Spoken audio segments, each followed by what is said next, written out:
This is Your Morning Basket, where we help you bring truth, goodness, and beauty to your homeschool day.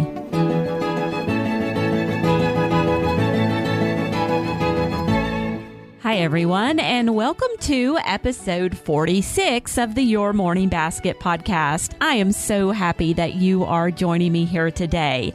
Well, today we have something a little bit different. It's kind of morning time, but it's also kind of a co-op. It's called Elementary Lessons, and Mystie Winckler has been doing this with her best friend's family for about the past 4 years. I'm going to let Mystie tell you a little bit about what it entails, but really the idea is she's bringing some of the wonderful practices of morning time that she would do in her family, and she's actually sharing them with another family instead, kind of dividing some of the labor of working with different age groups of kids. Now, your situation might not be exactly the same as Mystie's and her friends, but we think that you can still get some things to contemplate from this conversation and maybe even take some of the things you learn and apply them to a different kind of morning time of your own. We hope you enjoy the podcast, and we'll get on with it right after this word from our sponsor. This episode of the Your Morning Basket podcast is brought to you by Classical Academic Press, publisher of the award-winning Writing and Rhetoric series, which trains your students in grades 3 to 9 to write and speak effectively. Assuming that students learn best by reading excellent whole story examples of literature and by growing their skills through imitation, the Writing and Rhetoric method employs fluent reading, careful listening, models for imitation, and progressive steps. Exercises in the Writing and Rhetoric series are cumulative, meaning that later exercises incorporate and build upon the skills acquired in the preceding ones. It does not skip from form to form, leaving the others behind, but rather establishes a solid foundation of mastery by blending the forms. This series truly is a step-by-step apprenticeship in the art of writing and rhetoric. Many of history's greatest writers became great through the use of this effective and uncomplicated method, and your student can too. Moreover, the Writing and Rhetoric series has been touted by busy homeschool moms, including me, as an easy-to-use or open-and-go without sacrificing rich content and skill building. Moms also say their children have moved from dreading their writing assignments to eagerly anticipating them each week while making great progress. The first few chapters of each current Writing and Rhetoric levels are available for free at classicalacademicpress.com. You can try before you buy. In addition, as a Your Morning Basket podcast listener, you can save 20% off all Writing and Rhetoric materials at classicalacademicpress.com through December 2018 by using the coupon code PAM20. And now, on with the podcast.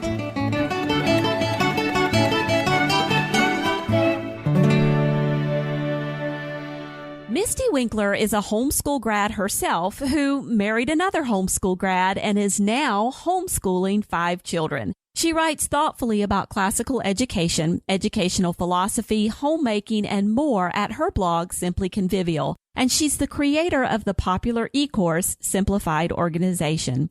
Mystie is joining us on this episode to talk about elementary lessons, her outside-the-box idea for doing a morning time of sorts with friends. Mystie, welcome to the program. Thanks for having me, Pam. Actually, I should say welcome back to the program. Yeah. This is at least your second time, probably. I think it's your third, right? I think it is the third. So thank you. Well, we are always happy to have you on, and the listeners love to hear from you and all of your fabulous ideas. So yay, I'm glad you're here. Well, let's get started.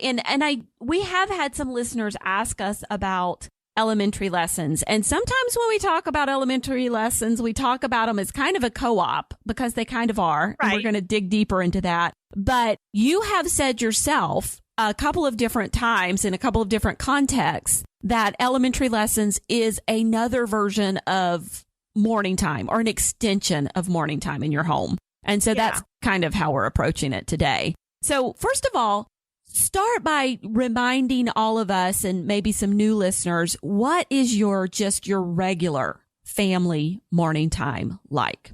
Our normal morning time is usually the first thing that we do in the morning all together. Sometimes some kids start with their math, but really when I start the school day, I start it with morning time.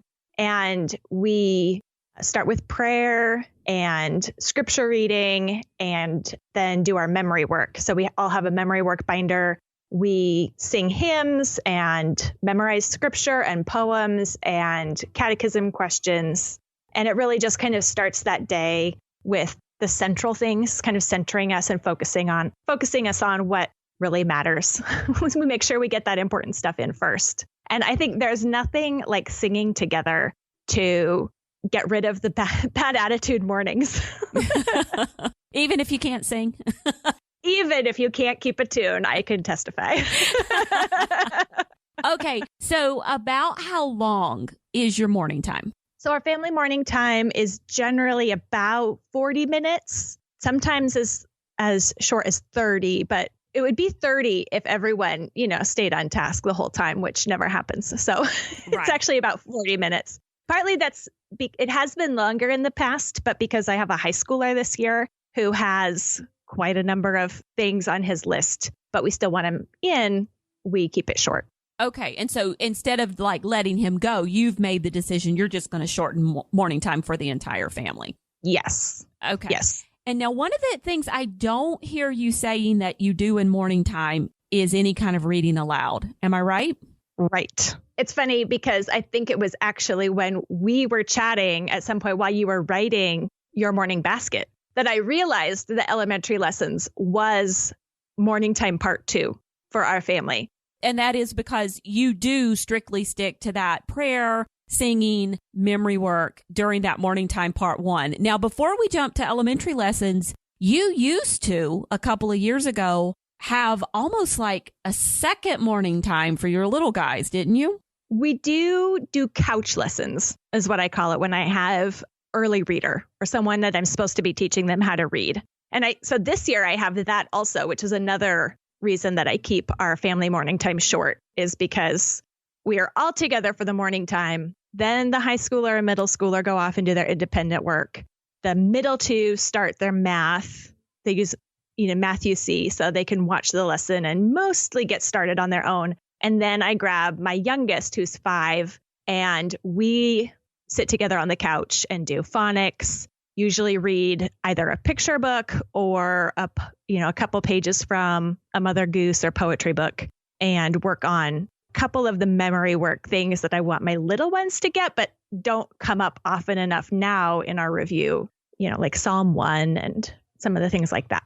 Yeah. And now there was a time, I'm thinking back to when those middle two were both kind of that 5 and 6 year olds. And that's when it was almost like you had a couple years ago, you had both of them on the couch, and it was reading those picture books and doing those, kind of younger kid morning time kinds of things with just them. So, at that point, it was almost like you had 3 different morning times going. Yeah, it was. Because it's so good. You have to do a lot of it. Yeah. And different things fit different ages too. And I think there's something about morning time that's really I don't know if it's the atmosphere part of it or just that tone, where I think that morning time is the best description for those times, even though they're different from each other. It's still an all together sharing truth, goodness, and beauty time, even though we have them in different pockets. Yeah. Yeah. Okay. Well, then let's dig in a little bit to this elementary lessons. What is elementary lessons? Well, about 4.5 years ago, some good friends of ours from church moved onto the same street. And we have kids the same age. And it was during the summer or something. We said, so it would be crazy if we didn't share this homeschooling stuff together because we live on the same street and we have kids the same age. And we have the same educational philosophy. So that worked. So we knew it was going to work for us. We have kind of we have similar family culture. And so it's really a mini co-op. So twice a week, when we started, it was her older 2 would come down to my house, and my younger 2, then the youngest was a baby. So she stayed, usually napping We did it in the afternoon then. So it was during her nap time. And so the middle kids, younger, would be down at her house and the bigger kids would be at my house. And that's at my house, we would do, really the bulk of our content lessons together. And then the younger kids down at her house would do more of the preschool kind of things, which, both of us said we're similar. That does not mean arts and crafts. That means reading picture books and playing, open-ended imaginary play. Okay. That's preschool. Okay. So what was going on at your house? You say content area lessons. So there we're talking about history, science. Yep. Shakespeare, I know, was a big thing that you've done in elementary lessons. Yep. What are some other kinds of things that you did in elementary lessons? We also do Bible as as a content thing where we're learning about the Bible stories or about doctrine or about different things like that. And sometimes geography has been in there, and also art study we added in. So yeah, this year it is Bible. We're doing the Gospels and history and science and art study and Shakespeare and a little bit of geography when there's time, but there usually isn't. Okay. So this is just 2 families. And how often are you doing that? Twice a week. Twice a week. And one of the things I loved about this when you and I were talking about it is it's self-contained. They don't go home with homework. They don't have to read things outside. It's very much like a morning time. I think this is one of the things that makes it more like a morning time and less like a co-op, in that they come and you do it all right there together. It's completely self-contained and they don't go back and have to prepare for next time's class or anything like that. No, really elementary lessons is the most of their school, just right there during that whole time. And we have done a little bit sometimes where they have to write a sentence when they get home, kind of like a narration sentence that was kind of half composition, half narration. But for the most part, no homework, the reading is all happening during elementary lessons, because really our goal was for that reading time, the reading the lessons time, to happen regularly with accountability and uninterrupted. And so that's happening because the toddler preschoolers are not in the house. Right. It's like this time is reserved for these kids. And so we just read the books, read aloud and go around. I'm getting better at narration. So we kind of do a group narration after each reading and then move on to the next reading. So it is very much like the morning time lessons like you talk about. It's just happening as like a part 2 with other people.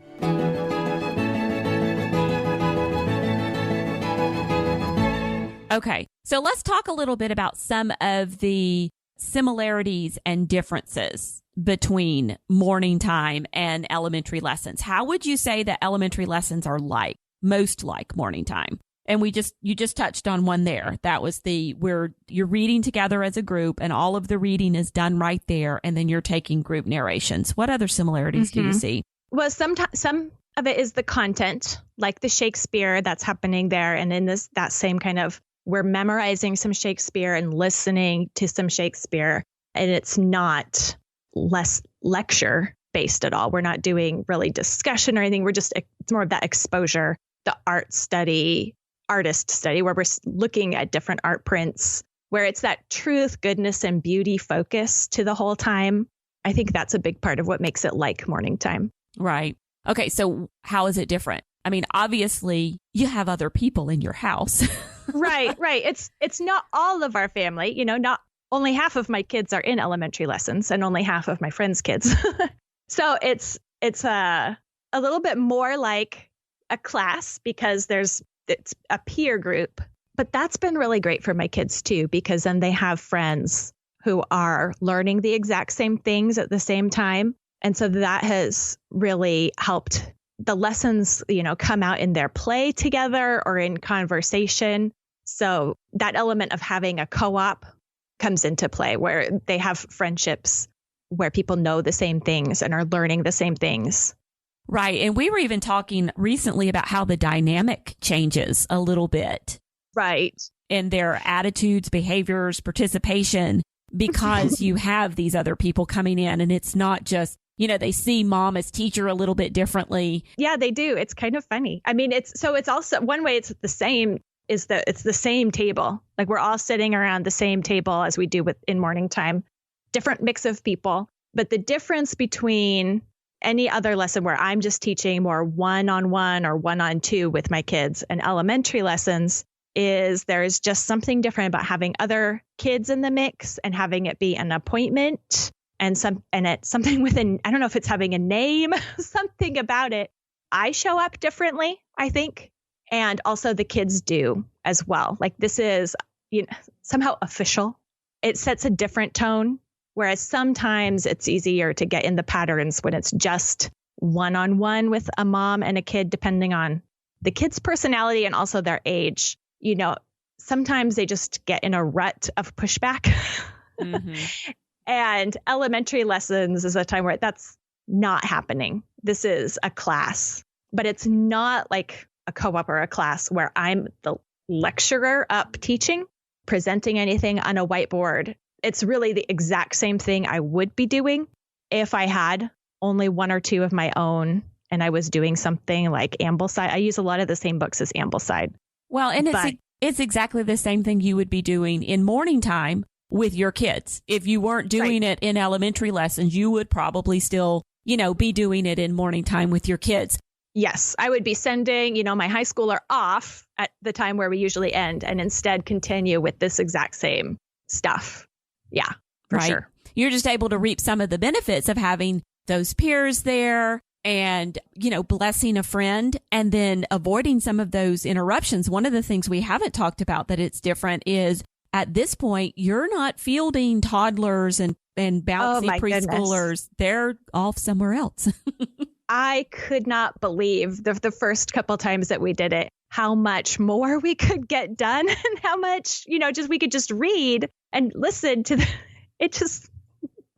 we could do so much more in so much less time without the babies and the toddlers. Right. Yeah, that's a big benefit. So the elementary lessons, where did it get its name? So the elementary just stands for elementary school. Give us your preferred age range for this one. Yeah, I asked my friend Kirsty that I do it with if she remembered how it got its name, and she said, "Well, you named it."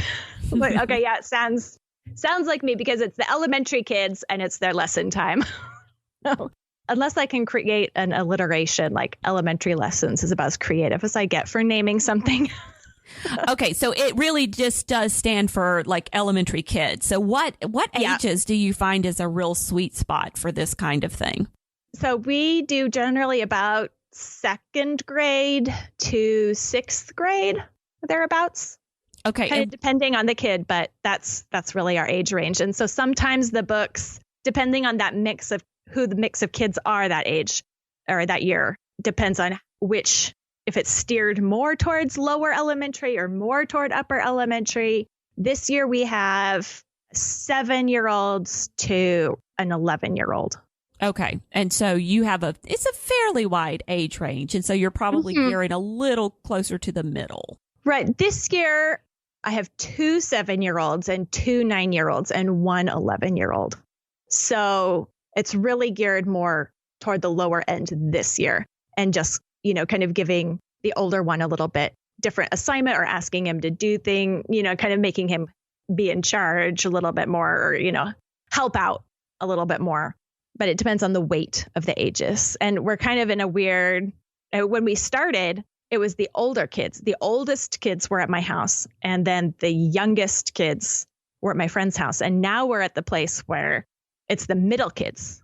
So the older kids are doing their own thing during this time. I've got the middle kids, and then my friend has the youngest. So there does come a point where you age out of elementary lessons. Yep. Yeah.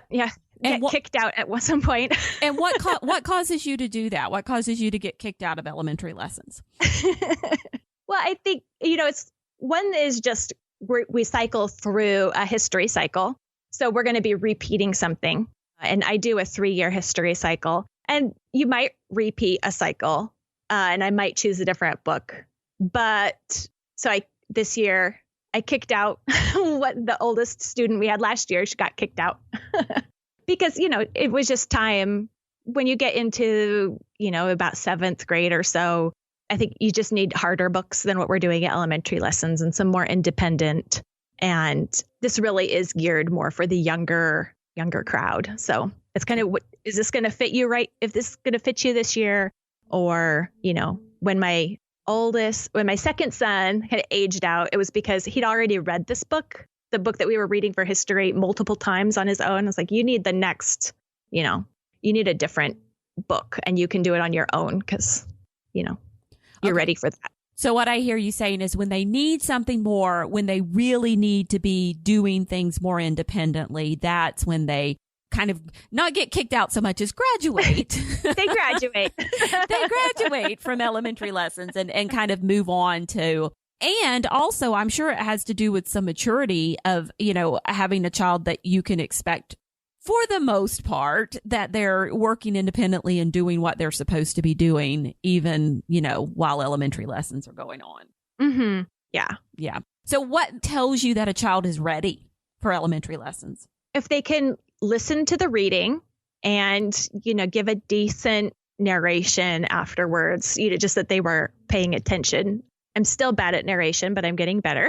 But that they're interested and wanting it.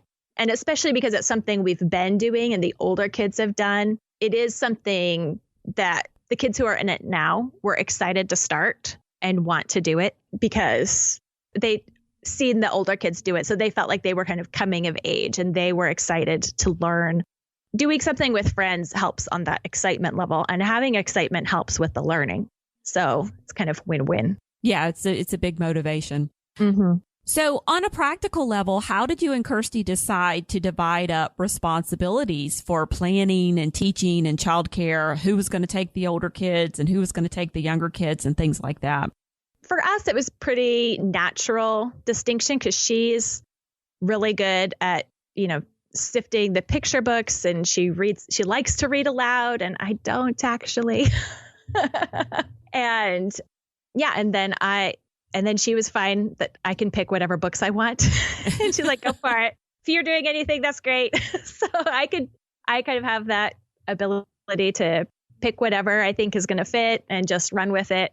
And we both trust each other for what's going on at each person's house. And that, I think hers is just as exhausting. I don't know if that's quite the right thing, but she has to deal with the toddlers and preschoolers learning how to share and work things out for themselves. So she kind of supervises their independent play, but also finds the great picture books. And like one of the things she did with them a couple of weeks ago was they did kind of comparative fairy tale books. So she checked out a whole bunch of picture books on the same fairy tale, and they read different versions of the same. And so it's just whatever they're doing is fine with me, and whatever we're doing is fine with her. So it works out really well for us.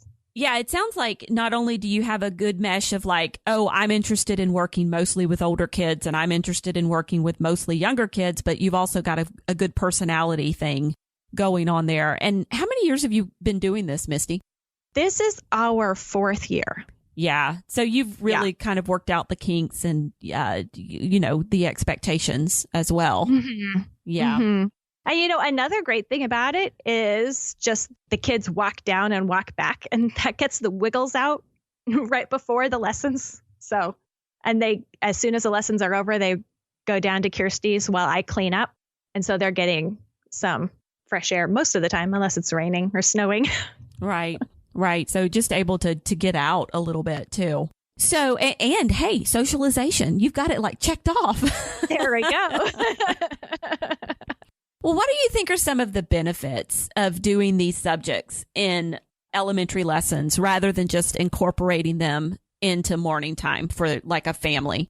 Other than, we've touched on some of the really obvious ones, like there are no toddlers and preschoolers around. And also having friends who have learned the same thing. But are there some other benefits? I think the biggest benefit for me has been that it actually happens. So accountability for you. Oh, yeah. Oh, yeah. People are showing up at my house with these expectations. And if, I mean, almost every day, I look at the homeschool checklist and say, and one of my first thoughts is actually, so do I have to do all of this today? Or can I, do I have any reason I could not do something here? I'm so glad it's let myself off the hook here. I'm so glad it's not just me.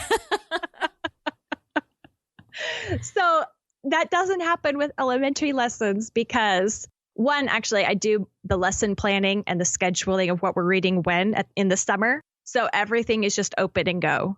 And these kids are showing up. My friends also depending on me, and we just do it. Whereas I know because it's the way it was before we started elementary lessons. We really only did our lessons about half the time. Half the time was good. Right.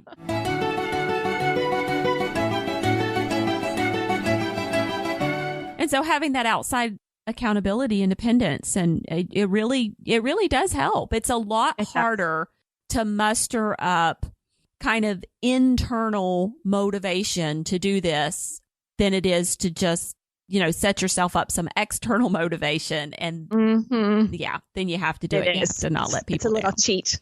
Yeah. No, I'm sure.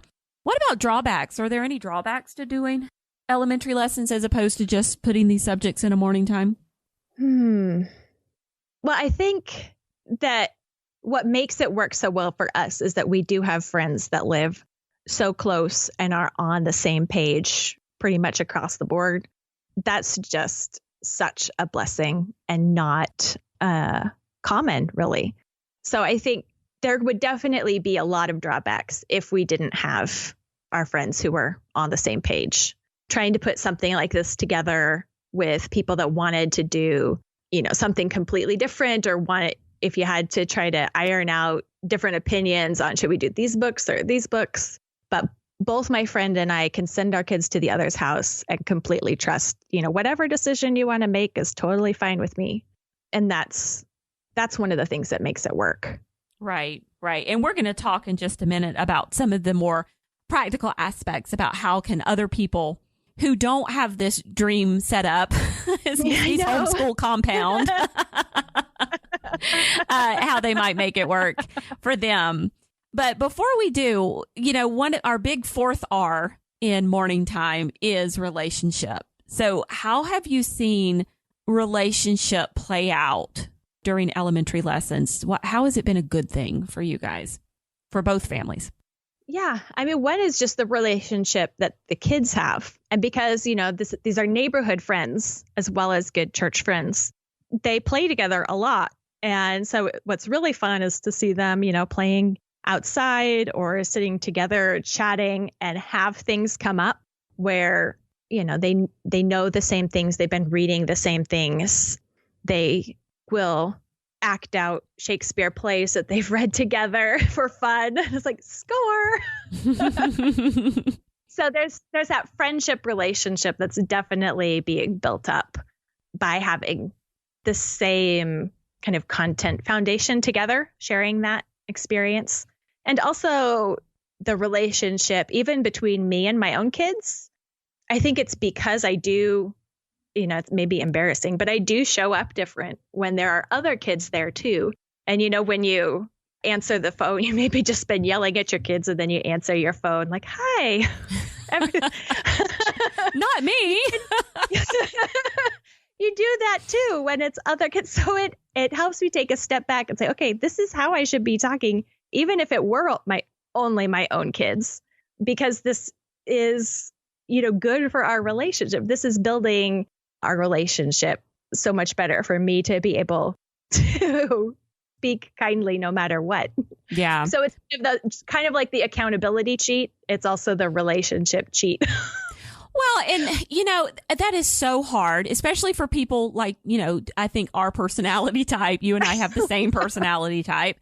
And it is so hard. So the more practice we can get, with that kind of relationship, I think is better for us. It's that making it a habit, these tiny steps, doing it over and over, becoming habit. And if we need the extra help of other kids in the house to make it happen, well, then there you go. And it does help, but it does help after practice, because I can say that now after 4 years and we're doing it twice a week and I have my tone and the way that elementary lessons goes, I am able to draw on that, during the math lesson gone wrong. Right. Take a deep breath and say, okay, pretend this is elementary lessons. How would you talk if other people were here? Talk like that. No, I think that's excellent. I just, anytime you can slow down, and I know that there's some moms sitting out there going, these two women are crazy. But seriously, and anytime you can draw on a little kind of hook like that to say, stop, slow down. How would you talk if, how would you talk if your husband was standing here? How would you talk if Jesus were standing here? And it helps. It really does. It does. Yeah. It does. So very much so. Well, okay. So let's help families, because we probably have some people sitting here listening going, I would love to do this, but nobody who homeschools lives in my neighborhood. So let's help. How could we maybe throw out some ideas for how people could do this? And I'm going to start by saying, I think it's more important to find somebody who is like-minded than geographically close. Yes. So, if you have somebody who lives 5 minutes from you, whose method or philosophy is completely different than your own, and then somebody who lives 15 to 20 minutes from you who has the same method and philosophy, I say drive a little further. Mm-hmm. Oh, yeah, for sure. The like-mindedness is a huge part of it. Although on that part, I would also say don't jump to conclusions either about whether or not you're like-minded with someone that you don't know really well. Yeah. Because I think a lot of times there is like-mindedness underneath the surface, where even if the way that you do school might not look the same in your house and their house, and that doesn't mean that you aren't actually like-minded. Yeah, that's an excellent point. And just because the mom 5 minutes away is not doing Shakespeare, it could be that she's completely intimidated by it and would love for somebody to do that with her kids. Mm-hmm. So I think if you know someone that's even that you think maybe them, but, accept this, that, or the other thing, it's like get to know the family better, get to know the other mom better, and see how much similarity there is, because I think a lot of the similarities can be under the surface and not obvious by just looking around and looking at what you can see out, from outside. Get to know someone really well. Maybe that's during the summer with a bunch of park days, and just find someone you can click with. Yeah. Do you think I'm looking at my house right now, and, we have 2 levels. So if you were to drive to someone else's house to do elementary lessons, I think that in some situations that you could actually do both levels of elementary lessons in one house. What do you think? Oh, definitely. Yeah. You can set up different areas and have, if you're in the same place, you could even swap, and say one mom does, maybe the art part or, whatever she likes better with the older kids, and then what she likes with the younger kids. And, you don't even have to be one mom's completely in charge of the elementary age kids and the other is completely in charge of preschool or babies or whatever. You can then even swap responsibilities along that line and make it even easier on you. Right. And even if you live in a place where the weather is usually nice, one family could be outside, or, one of the age groups, or you could swap the outside time too. That would be nice. Yeah, that would work. And then, so I have a friend where it's not close enough for us to walk. And, certainly the traffic isn't such that we could walk, but the drive is 5 minutes. So I could totally see loading up kids, driving to her house, kicking them out, picking up a few more kids, driving back. And we're talking like a total of 8 minutes. If you don't stand there and get started talking, which a homeschool mom would never do. I could see a total drive time in a day of 8 minutes to get kids back and forth and get them situated. So, yeah. And And even if it's a farther drive than that, it doesn't have to be twice a week. It could be once a week. And then you do agree on maybe some extra reading that happens, at home. Right. One of the reasons we do it twice a week is because that transportation is easy for us. And then that's all the time that we spend. If we were going to do it once a week, then we would probably be doing some of the reading independently or, on our own at home Right. And but you would still have the accountability of getting it done. Exactly. Right. Yeah. You would have to have it done by the next time you got together. So you still have that. Mm-hmm. About how long does a subject take? If you're doing, let's say, Shakespeare or Bible study or something in elementary lessons, about how long do you give over to each particular subject? About 15 or 20 minutes per subject. Okay. So we're just under an hour and a half total for elementary lessons. Okay. So even at that age, you could probably, depending on the ages, or if you've got some closer to the upper end, you could probably go 25 minutes on a subject if you were meeting one day a week and get a little bit extra in. Yeah. Let's see, what other kinds of things might people run up against if they're trying to put together something like this? Well, I think division of subjects. I think one of the most wonderful things about this is you can choose to teach things that you want to teach and let somebody else teach the things that you don't really want to teach.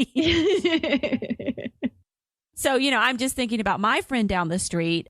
She's great at science. And so I would totally let her do science where she would probably want me to do literature or writing or something like that. Yeah. Yeah, that'd be awesome. Yeah. I still have to do science. Neither of us really want to do science. So and we just read and draw and call it good. But okay. Yeah. Yeah. There you go. What other things should people keep in mind if they're thinking about trying something like this?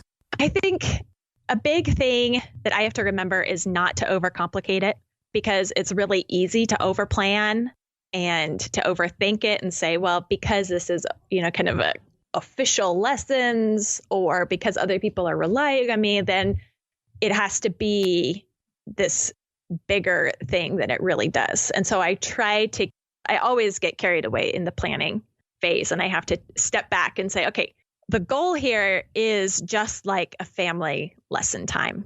So it's not to turn it into school. Exactly. Yeah. So scale back those activity times, and it's just reading and narrating, some drawing, and it doesn't have to be more complicated than that. That's a big one. And I think the other thing is also the planning it out ahead of time helps a lot, because, lessons twice a week is a lot if you were planning that weekly or just 5 minutes before people showed up at your house. But having just, the book broken down and, I count out how many weeks we'll meet or how many classes we'll meet, subtract 4 or 5 for probable, guessing on number of sick days or snow days or something, and then plan a week or two less than that so that there's some buffer time in there. And I have an idea for how much has to happen each time.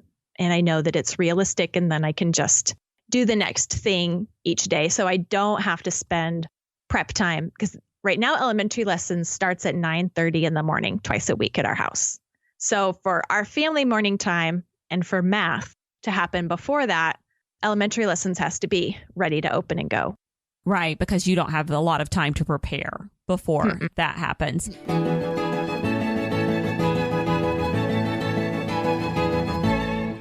I think you touched upon it earlier, but just really spending the time. This is not something I would necessarily encourage somebody to do with another mom that they just met. Right. Really spending the time getting to know someone, knowing that both parties are committed. I think because, unlike a school or a larger co-op, if somebody decides that they're not showing up, well, then you don't have a lesson for that day. Right. There's no sense in going on with just the 1 or 2 kids you have in your house. And so, getting to know that person and knowing that they're going to be committed, the relationship that you build with that mom, I think is going to be key. It is. It's like a mini homeschool co-op like this, where you're sharing the load together, is really sharing life together. So you do want to make sure that if you're looking for someone to do this with, it isn't just a casual person you just met, but someone this is the person I want to do life with. I want our lives to be, to know what's going on with each other all the time, because you're seeing each other often, and you're seeing each other's kids often and getting to know them really well. And your kids are getting to know their kids really well.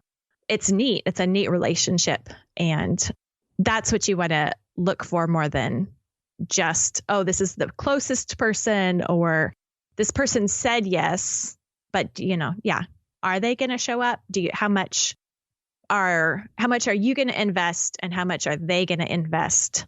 And that has to be equal for it to work out, I think. Yeah. Do you think, so I'm sitting here thinking about people. So this is obviously, unless they have a good friend kind of in place already, this is going to take some time to cultivate this kind of relationship with an eye towards, hey, maybe, in 8 or 9 months, I could convince this person that this would be a good idea to try with me. But, you're doing it twice a week now. But do you think you could start out even less than once a week for certain maybe like, some kind of like nature journaling or something like that, or pictures, art or something? Do you think you could start out less than even once a week to kind of ease into it? Yeah, I think even if you knew a few families that wanted to do a weekly or even twice a month or monthly nature walk or artist study, and you just do it, low key that way, where you're not depending on anyone for the bulk of your school lessons, but you're building a relationship and you're trying out, is this going to be a good mix? And you're still having some accountability for some of those things that might not happen in a normal school day because life happens. I think that would be a great baby step way, is to set up some kind of nature study or artist study and see if that blossoms into more, if you guys really click together. And I think another thing would not be to jump into something like this when your oldest is 5 or 6. When we started, our oldest were in 3rd and 4th grade, I think. So it was about time for them to, really be more consistent with the content. It was about time. Right. So it was a good stage to start building it. And even though we have, second graders or start now, it's because the system's already in place and they are able to be worked in. But I don't think that's necessarily the best time for starting out something like this, something more like 3rd or 4th, even 5th, waiting until they're really ready to dig in is good. When they're 6, 7 years old, really they need more play days. I think they need more time just playing, open-ended play with friends than they do sit around the table and listen to reading with friends. Right. And then, and like you said, because you have this established and you have these younger kids who are looking forward to joining, then later it's easier to pull those younger kids in. But it's going to be a lot harder when you're establishing it to begin with the older kids, because, they have to stop playing. They have to come in and sit down while, their brother who's 2 years younger than they are is out there still playing. And so, yeah, I think waiting a little bit until they have some of the maturity and the stamina to handle that kind of transition. It's just going to make things easier on you as mom. Mm-hmm. And because these are neighborhood friends, they do get plenty of free playtime, even the older kids. So if there wasn't that, if they were driving from farther, I would make sure there was playtime built in, like maybe doing lunch together afterwards. But even if they were older, maybe it's socialization, but they need time to just hang out and be with their friends and actually play, and not have every get together doesn't have to be academic. Yeah, I think that's a great point, that if you're going to start doing something like this, then you make sure that you build that into the beginning and the end, where they do get to play some together. You're not just running over, doing the elementary lessons and then running back home. Mm-hmm. Yeah. So before I even had kids, actually, I taught at a big homeschool co-op, a big local one. And that was one thing that I saw was that these kids got together once a week, and it was 2 hours or so, but they had 4 classes in the 2 hours, and they were sitting around tables the whole time, when this was about the only time that a lot of them saw friends at all. Right. So, kept feeling bad, especially for the younger ones. Like, you guys just need to be playing together. And here I am having to try to teach you something that you don't even need because it's just supplemental. Just play. Yeah. Well, and we ran into a similar thing this year. Our local co-op has gotten smaller. We're not much larger than elementary lessons at this point. And, we go into lunch every day and it doesn't take us that long to eat lunch. There's so few of us, there's not a lot of jostling or waiting for the microwave or things like that. We just seem to move through lunch quicker now that there are fewer of us. And then we have a couple moms who have babies. And so they're running after babies.